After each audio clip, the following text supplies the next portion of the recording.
everybody. We are so excited to have the opportunity to present a very special boat to you today. Akani is a 2022 Bali 4.2, 3 cabin, 3 head, with a very special history. The boat has been in the Catamaran Guru Sailing School now for 2 years, and it's time for her to move on to a new owner. But we have a very special guest here today. Steele Grayling has spent the past 2 years teaching people how to sail and building their confidence on board Akani. And so Akani is a great boat for that. It's very stable, it's very spacious. There are a number of different creature comforts. But one of the questions that comes up a lot when people start looking into the Bali name is the sailing performance. You know, the Bali 4.2, we operated down here in Florida, so we had the opportunity of sailing in summer, which is very light winds. And people come for a sailing course, so really you can't be motoring around all week, you know, so you have to find ways to make the boat move in, you know, light winds, stronger winds, all of the above. A lot of the Bali boats, and specifically the 4.2, is they have a very small forward triangle. So I ended up sailing with a first reef in the main almost more than 90% of the time.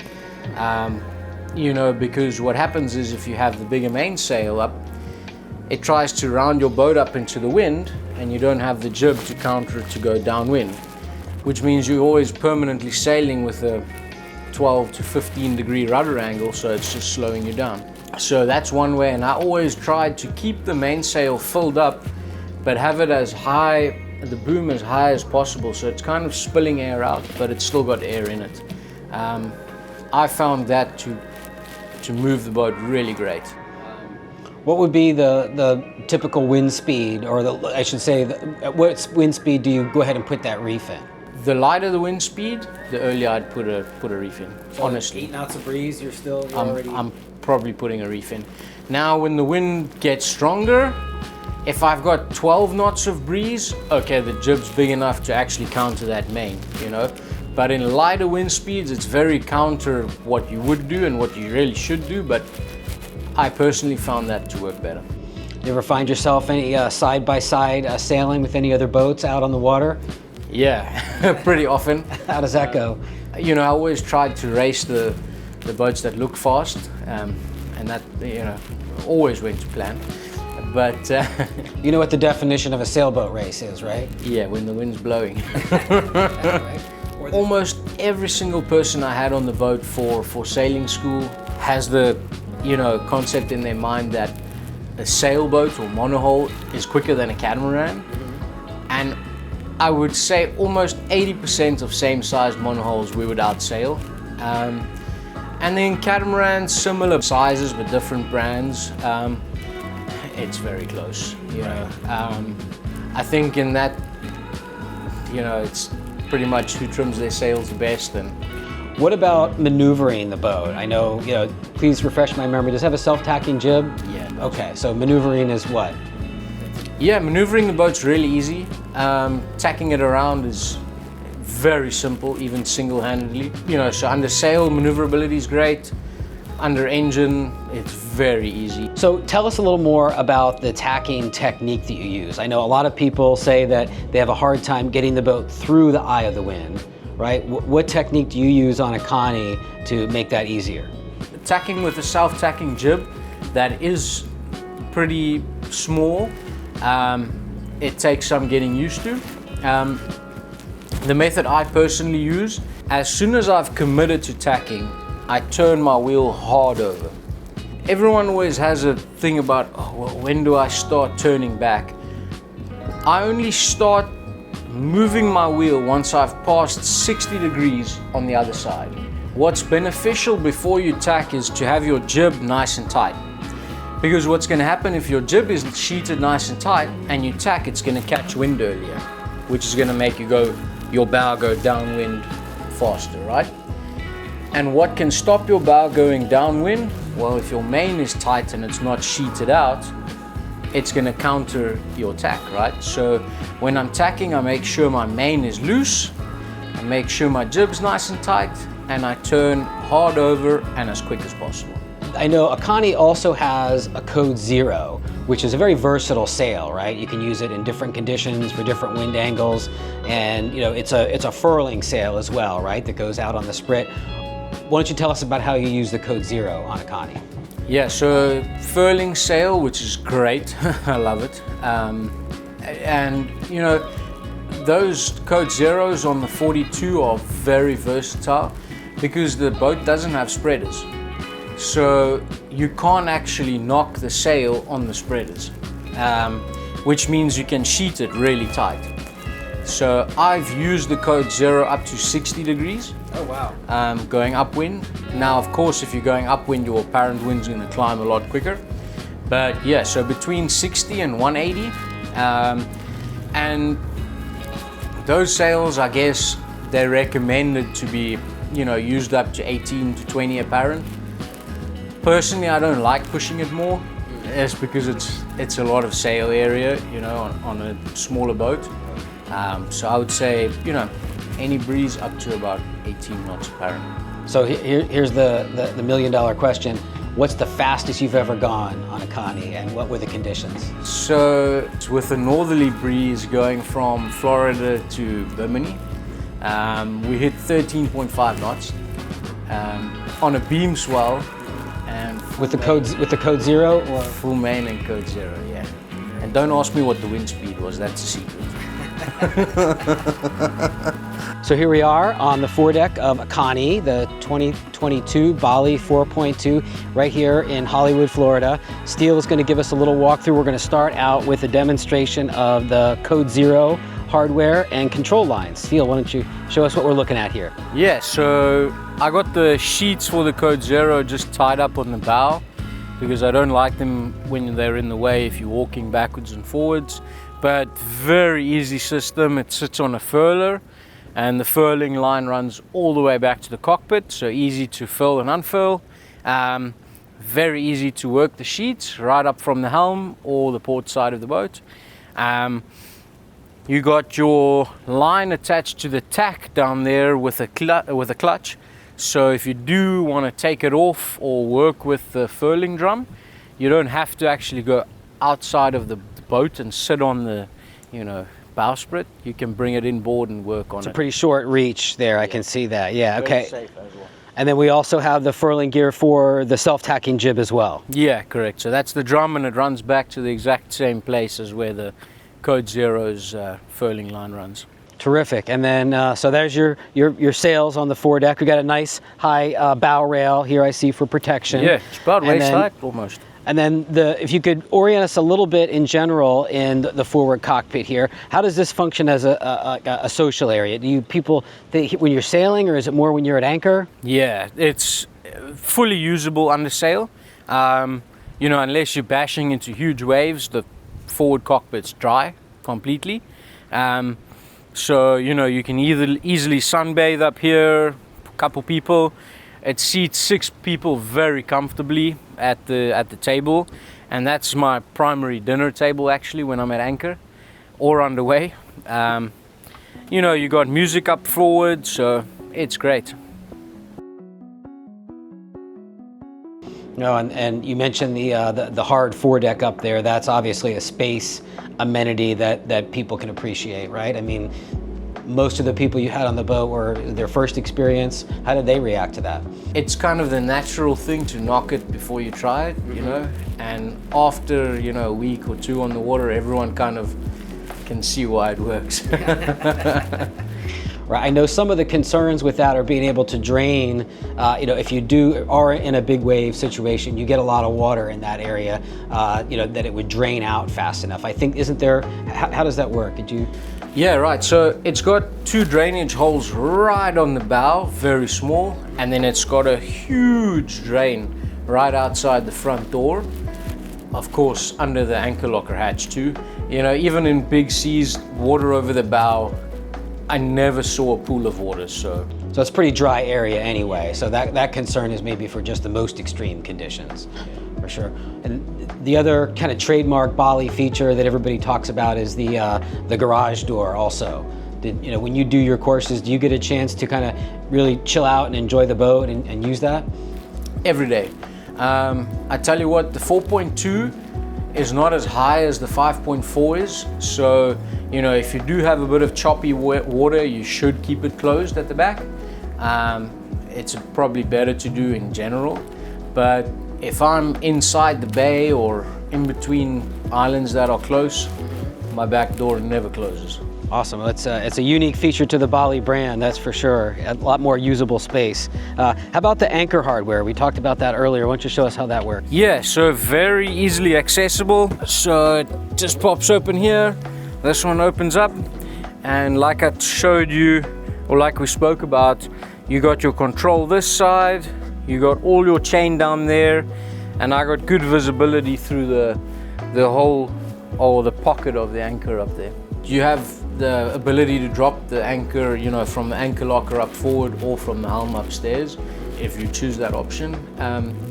It was seamless, you know, very easy. Even though you don't have the trampolines to look through, you still have a huge, you know, anchor locker hole at the bottom to look through. So I never had any problems anchoring. The seats up here as well, right? Those must be nice spots to hang out when you're cruising. Yeah, exactly. So if you got the cushions all out and you got these, you know, nice cushions out, it's that's the best place to fall asleep. It's a nice wide side deck here. What else about the side deck here is noticeable? Yeah, so it's great because there's no actual hatches or windows on the deck, so you can't stub your toes. And anything that is really is flush with the deck, and it's walkable, so very safe, clean to walk on. What about handholds as we walk back this way? Yeah, so you got this big rail up on the side, very nice to use, and your guardrails up on the side, yeah. Very gently sloped steps up to the Flybridge. And here we have some visibility. Why don't you tell us about the helm station? You've got a lot of experience here. Yeah, so really nice and visible to steer the boat from. You know, I got great visibility of both bows, one of my sterns. You know, normally I'm docking the boat either in forward or reverse on this side, so it's great for visibility. Under navigation, it's beautiful to look out and you can clearly see everything. And there's a lot of ropes here too. Why don't you give us just a little walkthrough on what everything does? Yeah, so everything on the boat runs pretty much back to here or up to here. All your sheets, all your reef lines, all your halyards, they all end right here. So very accessible, easy to single hand or double hand, very great. And the winches are manual or electric? So we got one electric on the port side, which works all your halyards, and then one manual on starboard side, as well as on the outboard port side. And then some protection here. Why don't you tell us about the Bimini? Yeah, so Bimini top, pretty much, you know, great for sun cover. You can add the drop downs for the sides for rain, but down here in Florida it's so hot that I haven't found it necessary. And you can see the mainsail pretty well from here? Oh yeah, and up on the deck up top it's so easy to get into the stack pack, so you can easily, you know, undo the lines at the top or work on a reef line, whatever you need to do. And there's cushions that go here. This is a nice lounge area too.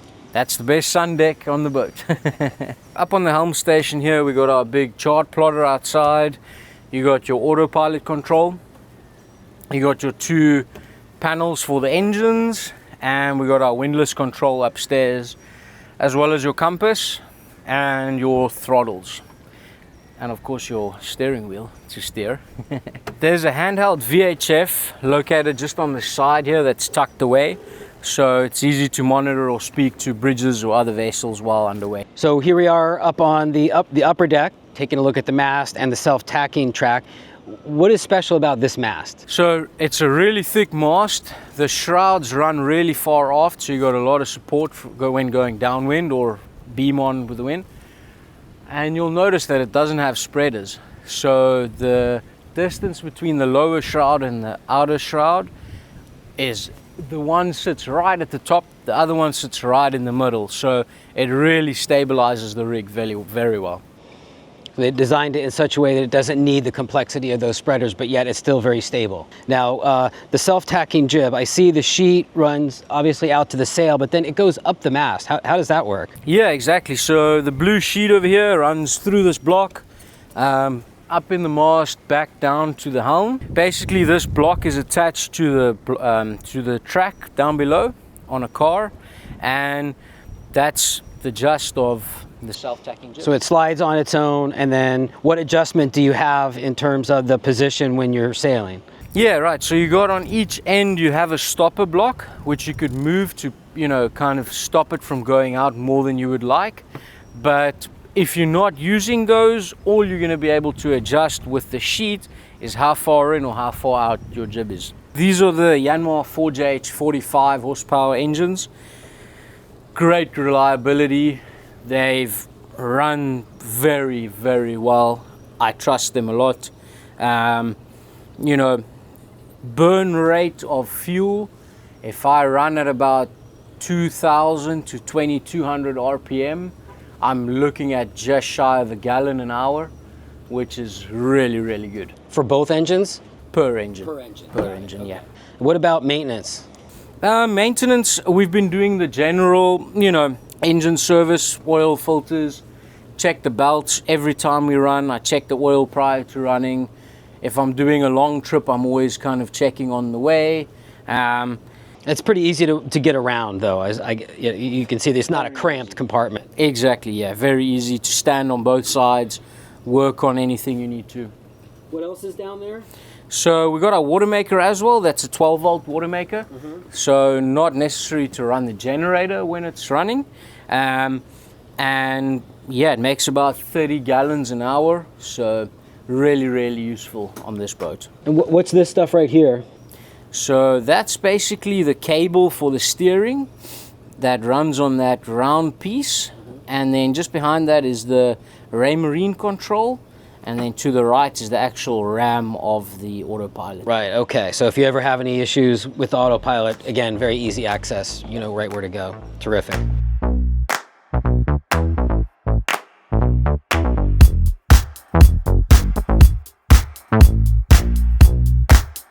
So we made it inside the boat. It's a lot cooler in here than it was outside. So, but very comfortable right now at the moment. And I know it's big and spacious, lots of light inside. We've made it up to the forward section.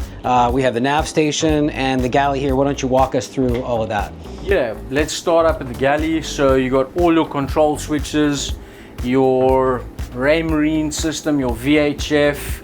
You can control your autopilot from inside off your chart plotter.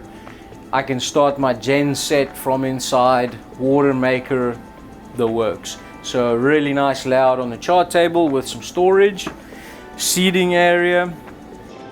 How about this door? Yeah, that's funny, isn't it? So this door opens up, walks through to the foredeck, which is really nice for ventilation, coupled with this forward opening window. How about our appliances here? So we got the 3-burner stove with the oven, so that's all propane. Works great. I've never had any problems with this setup, so I'm very happy with that. And lots of storage in the galley. So you got all your cabinet space, and then you got 2 pantries down below too. And then the refrigerator? Yeah, I mean, the size of this refrigerator speaks for itself. You know, it locks when you're underway easily. Lots of freezer space, lots of refrigerator space.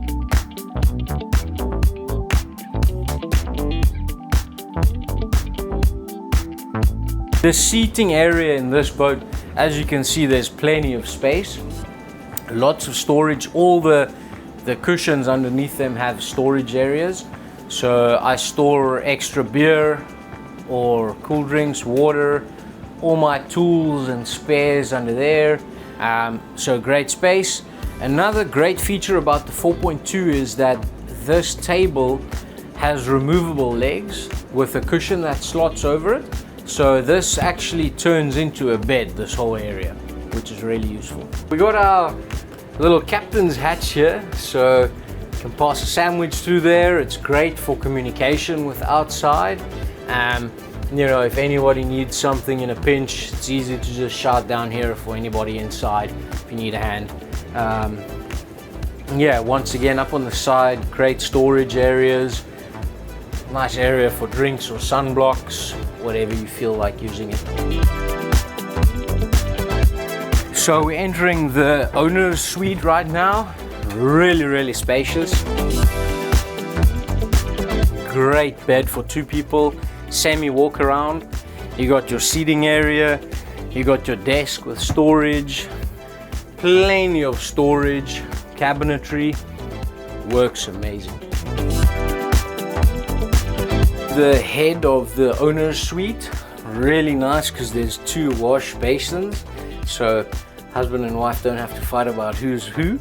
And you got your toilet with your shower, lots of ventilation from up top and the sides, so it works really well with everything that's in the bathroom over here.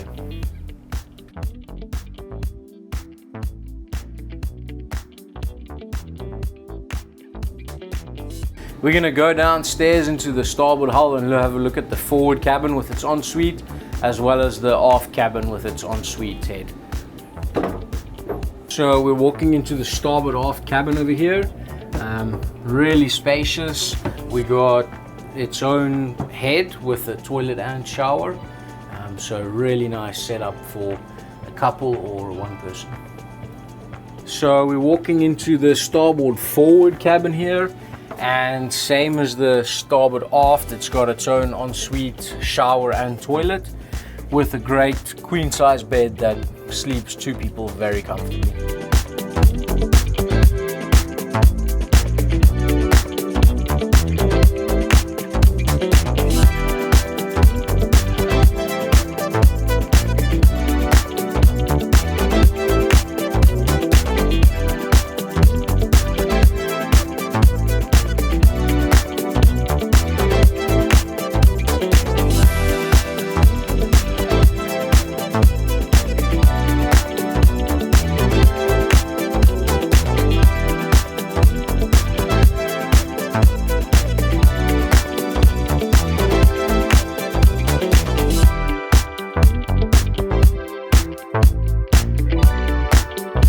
Thank you for watching. If you like what you saw, be sure to check out our website, catamaranguru.com, and for our YouTube channel, like and subscribe as well to get updates.